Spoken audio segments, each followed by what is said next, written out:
Hello everyone, কেমন আছো তোমরা সবাই? নিশ্চয়ই ভালো আছো, আমিও ভালো আছি। আমার পমপমের কাণ্ড দেখেছো? ও কি করে জানবে যে এটাও খেতে হয় কি খেতে হয় না? ও ভাবছে এটাও খেতে হয়। দেখো কামড়া কামড়ি করছে, মানে দাদা টেনে নিচ্ছে, নিতে দেবে না, ওটাও খাবে।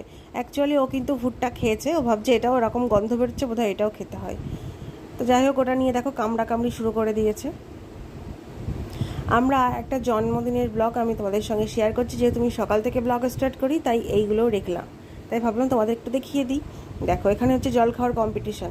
দাদার দিকে তাকিয়ে তাকিয়ে জল খাচ্ছে, পাছে দাদা ফার্স্ট হয়ে যায়, তাই একটু করে খাচ্ছে আর দেখছি দাদা শেষ হয়ে গেছে কিনা। তো আমরা চলে গেছিলাম একটা জন্মদিনে, জন্মদিন বলতে বন্দনা দিদিভাইয়ের ছেলের জন্মদিন, আমার ছেলের বন্ধুর। তো ওখানে আছে পায়েস, মাংস আর আছে রাইস। বন্দনা দিদি কিন্তু নিজের হাতে বানিয়েছিল। এটা হচ্ছে মানসী, যারা ফেসবুক থেকে দেখো তারা জানো, আর এটা তোমাদের দাদা ভাই। তো এটা হচ্ছে বন্দনা দিদিভাইয়ের শাশুড়ি মা, আর খাটের ওপরে বসে আছে বন্দনা দিদিভাইয়ের ননদ আর নন্দাই। তা আমরা ওদের বাড়িতে কালকে সন্ধ্যার থেকে রাত পর্যন্ত ওদের বাড়িতেই কাটিয়েছি। দারুণ মজা করলাম। আর এটা হচ্ছে কেক, যেটা বন্দনা দিদিভাইয়ের ছেলে কেটেছিল। আগেই বলে দিই, ও একটা না দুটো কেক কেটেছিল, তো দুটো কেকই আমি তোমাদের সঙ্গে শেয়ার করব।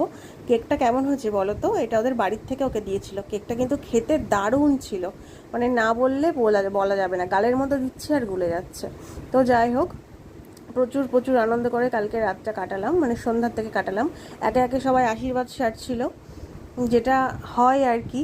আর এখানে আমার আশীর্বাদটা কেটে গেছে। তো যাই হোক, দেখো আমার ছেলেও ওর বন্ধুকে একটু পায়েস খাইয়ে দিচ্ছে। আর এটা হচ্ছে বন্দনা দিদিভাইয়ের ভাসুর, আর যার জন্মদিন তার জেঠু। ও কিন্তু নিজে ওনাকে খাইয়েছে, মিষ্টি পায়েস দিয়েছিল। আর এটা হচ্ছে সেই কেকটা, এটা হচ্ছে কেক কাটিংয়ের সময়। তো আমি দেখো, ছোট মানুষ প্রচুর আনন্দ করছে, আর আনন্দে কী করবে ঠিক পাচ্ছে না। বাচ্চাদের সাথে কিন্তু এরকমটাই হয়, জানো তো। শুধু বাচ্চা বলে না, আনন্দের মুহূর্তটা সবাই ধরে রাখতে চাই। তো যাই হোক, দেখো কিন্তু একা একা কিছু করেনি, দেখো কি সুন্দর সব বন্ধুদেরকে সঙ্গে নিয়ে তাই কেক কাটছিল। অনেক বড় মানুষের মাথাতেও এগুলো আসে না। খুব সুন্দরভাবে কাটলো।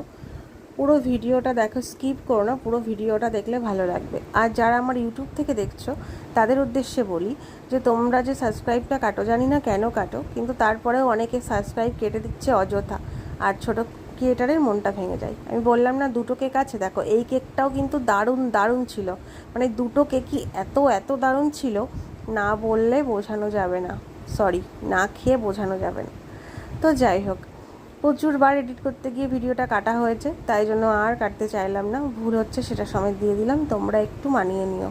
এত দারুণ লেগেছিল না কেকটা খেতে, কি বলবো, অসাধারণ।